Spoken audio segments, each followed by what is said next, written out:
Space is not silent. Not really.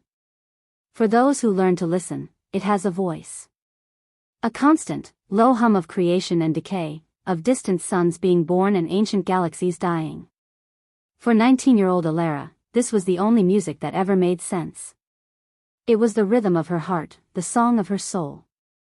It's clean, compact, and functional. Elara is floating in 0G in the small living quarters, watching stars drift by a viewport. She looks calm, content.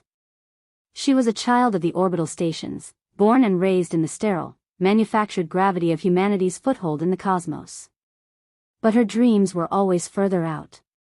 Not in the settled systems, with their bustling trade routes and established colonies, but out here. In the uncharted territories. The blank spaces on the map. Elara pushes off a wall gracefully and glides towards the cockpit. She straps herself into the pilot's chair. The cockpit is her sanctuary, screens glowing with reassuring blue and green data. Her ship, the Hope's Endeavor, was a long-range scout vessel. Small, fast, and solitary. To her instructors, it was just another assignment, the final solo trial of her trainee program. A simple out and back to chart a designated sector. But to Elara, it was everything. It was the freedom she had craved her entire life. Her hand hovers over a console, and she initiates the ship's log. Her voice is clear, professional, but with an underlying current of excitement.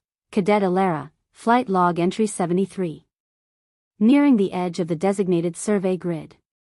All systems remain green. The Hope's Endeavor is performing flawlessly. The star charts, they don't do it justice. The raw beauty of it. It's humbling. She smiles to herself, a genuine, private smile. She takes a sip from a water bulb floating beside her. She was good. One of the best trainees in her class. Instinctive, sharp, with a natural feel for the delicate dance of deep space navigation. But she was still a trainee. Young, driven by an eagerness that sometimes overshadowed caution. She was so focused on the destination, on proving herself, that she almost missed the first sign that the music of the cosmos was about to change its tune. A single, faint, orange light flickers on a secondary console. It's almost unnoticeable. Sound of a low, subtle hum, slightly off-key, for just a moment. It was a ghost in the machine. A barely perceptible tremor in the ship's structure. A flicker on a subharmonic frequency scanner that she dismissed as a sensor glitch caused by cosmic dust. Her training manual had a page for this anomaly, buried deep in a chapter on theoretical stellar phenomena. It was called a gravimetric shear. An unseen reef in the ocean of spacetime, where the fabric of the universe itself is stretched and twisted. Elara taps the console. The orange light goes out. She frowns for a second, then shrugs it off, turning her attention back to the main navigation screen. Running a level 3 diagnostic, just in case. Probably just interference from that pulsar. But it wasn't a pulsar. It was a warning. A whisper from the universe that she was flying towards a cliff. The ship shuddered again, more noticeably this time. A low groan echoed through the deck plates. The gentle hum of the ship is now joined by a discordant, vibrating thrum. Alarms, soft at first, begin to chime. Her professional calm now laced with urgency. Okay, that's not dust. Suddenly, the Hope's Endeavor was seized by a brutal, invisible hand. The ship lurched violently, throwing Elara against her restraints. A cacophony of alarms screamed to life, bathing the cockpit in a terrifying red glow. The star-dusted view in her canopy twisted, smearing into a vortex of impossible colors. Sounds of groaning metal, electrical shorts, and blaring alarms fill the audio space. Elara is fighting the controls, her face a mask of determined panic. Manual override. Fight it. Come on, come on. But there was nothing to fight. She wasn't in a storm, she was in the storm. The gravimetric shear wasn't just around her, it was through her, tearing at the very atoms of her ship. Metal screamed as the hull integrity began to fail. Systems cascaded into critical failure, one after another, their status lights winking out like dying stars. The main canopy cracks, a spiderweb of fractures spreading across the viewport. She saw a planet in the swirling chaos. A world that wasn't on any of her charts. It grew larger at an impossible speed, its amethyst and turquoise atmosphere a beautiful, terrifying sight. She was no longer a pilot. She was a projectile. A falling star. Her final thought, as the fire of atmospheric entry consumed her ship and her consciousness began to fade into a suffocating darkness, was not of home, or family, but of the beautiful, star-dusted map she had failed to navigate. In the vast, silent tapestry of space, even the smallest tear can unravel everything. For Elara, a 19-year-old trainee pilot with dreams as boundless as the cosmos, that tear came in the form of a catastrophic system failure. One moment, the familiar, comforting hum of her scout ship, the Hope's Endeavor, was her lullaby. The next, a symphony of alarms screamed a prelude to disaster. Her ship, a casualty of a sudden gravimetric shear, was ripped from the star lanes and sent hurtling into the unforgiving atmosphere of an uncharted planet. The last thing Elara remembered was the fiery embrace of re-entry, and then, a suffocating darkness. Consciousness returned with the subtlety of a hammer blow. Pain, sharp and blinding, shot up from her leg, pinning her to her seat. Through the fractured canopy of her cockpit, a world of impossible beauty revealed itself. A sky the color of amethyst bled into a horizon of turquoise, and towering, bioluminescent flora cast an ethereal glow on the wreckage. But the breathtaking scenery was a stark reminder of her grim reality. She was alone. Stranded. Elara is the epitome of youthful determination, her slim, athletic frame a testament to years of rigorous training. Her raven-black hair, cut in a practical pixie style, is now matted with sweat and grime. A spray of freckles across her nose stands in stark contrast to the fierce, untamed look in her wide, doe-like brown eyes. Fear, a cold, unwelcome companion, gnawed at her, but the stubborn set of her jaw bespoke a spirit not easily broken. As twilight painted the alien landscape in hues of deep indigo and gold, a sound cut through the alien symphony. Footsteps. Not the scuttling of some native creature, but the measured tread of bipedal beings. Elara's heart hammered against her ribs. Her hand, trembling, closed around the grip of her standard-issue plasma pistol. She was no soldier, but she would not be prey. Through the shimmering leaves, two figures emerged, their beauty so profound it was almost jarring. The first, Kael, was tall and ethereal, his movements possessing a feline grace. His skin, a pale, iridescent silver, seemed to drink the fading light, and his long, white hair was woven into intricate braids. His luminous, amethyst eyes held a startling intensity. The second, Renn, was his opposite in many ways. Broader and more powerfully built, his skin was the color of warm, burnished bronze, etched with geometric patterns that pulsed with a soft, internal light. His short, dark hair was a tousled yet perfect mess, and his eyes, the color of molten gold, held a surprising warmth. They were humanoid, yet undeniably alien. To Elara, they were a terrifying enigma. "Don't come any closer. I'm armed." Renn raised his hands in a universal gesture of peace, his golden eyes filled with what appeared to be genuine concern. He spoke, his voice a low, melodic hum, the words incomprehensible but the tone gentle. Kael remained silent, his amethyst eyes unreadable, studying Elara with an unnerving stillness. "Elara," I said, "stay back." A bolt of blue plasma erupted from her pistol, scorching the ground at Kael's feet. He didn't flinch, his gaze remaining locked on hers. Renn took a slow step forward, his movements deliberate and non-threatening. He pointed to the mangled wreckage trapping Elara's leg, then to himself, a clear offer of help. But Elara's fear was a thick, impenetrable fog. Every gesture, every soft-spoken alien word was, to her, a carefully crafted deception. These beautiful, strange men were not saviors, they were captors, and this planet, her prison. The pain in her leg, a relentless, throbbing agony, was pulling her under. Her vision blurred, the vibrant alien world dissolving into a swirling vortex of color. The last thing she saw before the darkness swallowed her whole was Renn's face, his golden eyes wide with an emotion she couldn't place. Was it pity, or the cold glint of triumph? Elara awoke to the comforting warmth of a fire and the soft pressure of something beneath her head. The searing pain in her leg had subsided to a dull, manageable ache. She was in a cave, the flickering firelight dancing across the stone walls. Her leg, freed from the wreckage, was wrapped in a poultice of glowing leaves. Elara looks around, her eyes wide with a mixture of confusion and lingering fear. Kael and Renn sat by the fire, their backs to her, their melodic voices a low murmur in the quiet cave. They had saved her. They had treated her wounds.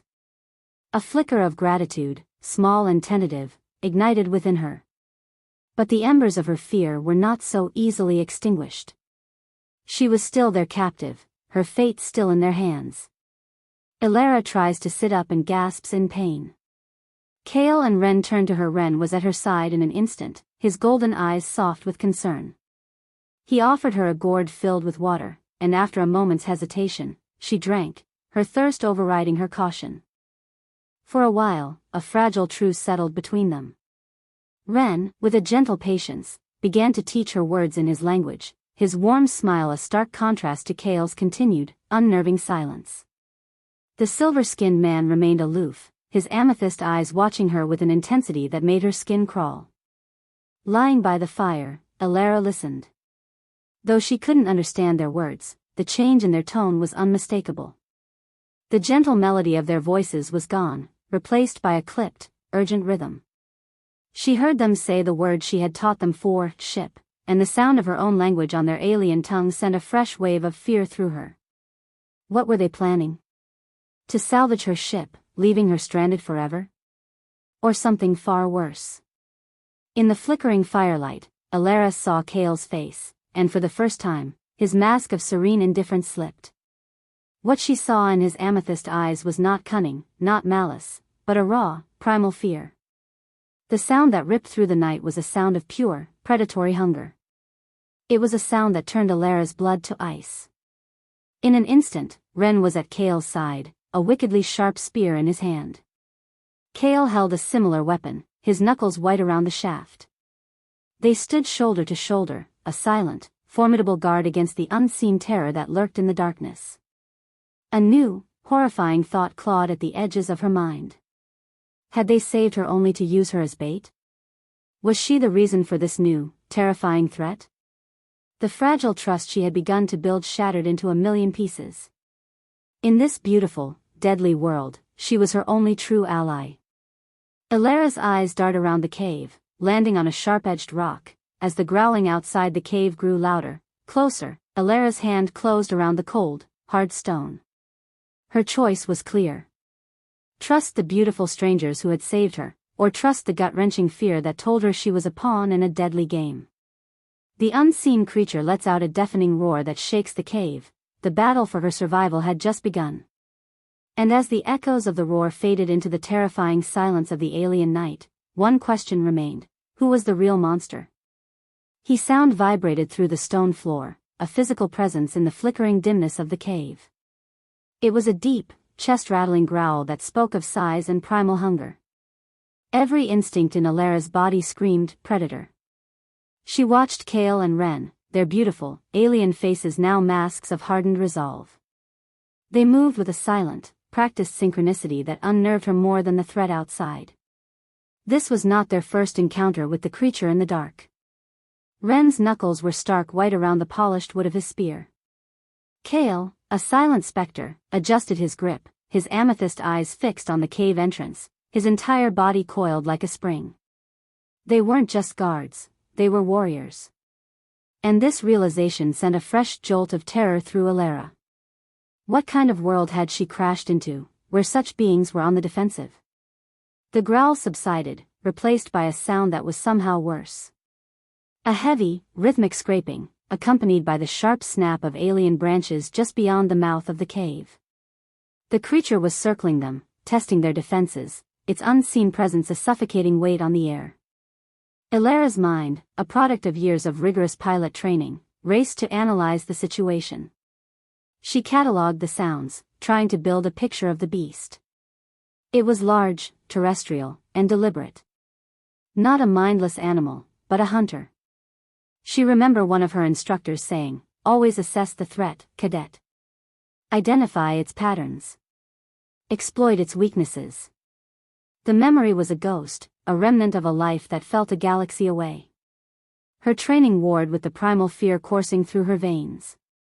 Renn glanced back at her, his golden eyes wide, and he pressed a finger to his lips in a gesture that needed no translation. "Be silent." He then pointed to the deepest, darkest corner of the cave. "Hide." Was it a gesture of protection, or was he clearing the field for a fight he didn't want her to witness? Or worse, was he moving his most valuable asset, his bait, out of harm's way until it was needed? Her heart hammered against her ribs, a frantic drumbeat against the tense silence. She didn't move. She couldn't.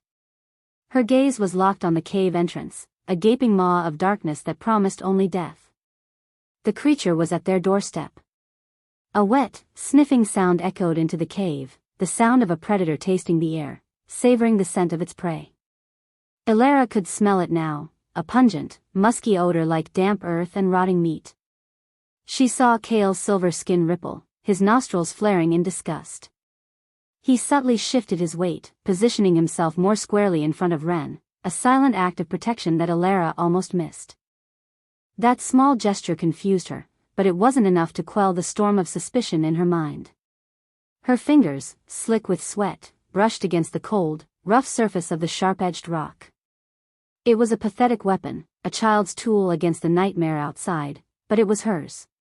It was a choice. In the endless vacuum of space, she had learned that control was everything. Control of your ship, control of your trajectory, control of your fear. Here, in this cave, this small, sharp stone was the only thing she could control. The silence stretched, taut and agonizing. The fire crackled, spitting sparks into the air, each one a cannon blast in the suffocating quiet. Elara held her breath, her knuckles white around the stone. Her eyes darted between the two men and the dark void of the entrance. Who was she more afraid of? The monster she couldn't see, or the two beautiful enigmas standing right in front of her? They had tended her wounds, given her water, but they had also brought her here. To this cave. To this moment. The roar was a physical blow, a wave of sound that slammed into her, shaking the very foundations of the cave. It was a challenge. A declaration of intent. In that deafening moment, Elara saw it all with a terrifying clarity, her crashed ship, a beacon in the wilderness. Kael and Renn, not just inhabitants, but perhaps guardians or prisoners of this violent world. And herself, a foreign object, a disruption, an unknown variable that had just drawn the attention of the apex predator. The fragile truce was not just broken, it was obliterated. Renn and Kael braced for the attack, their spears aimed at the darkness. But Elara's gaze was fixed inward, on the cold, hard certainty that had taken root in her heart. In this deadly triangle, she was on her own.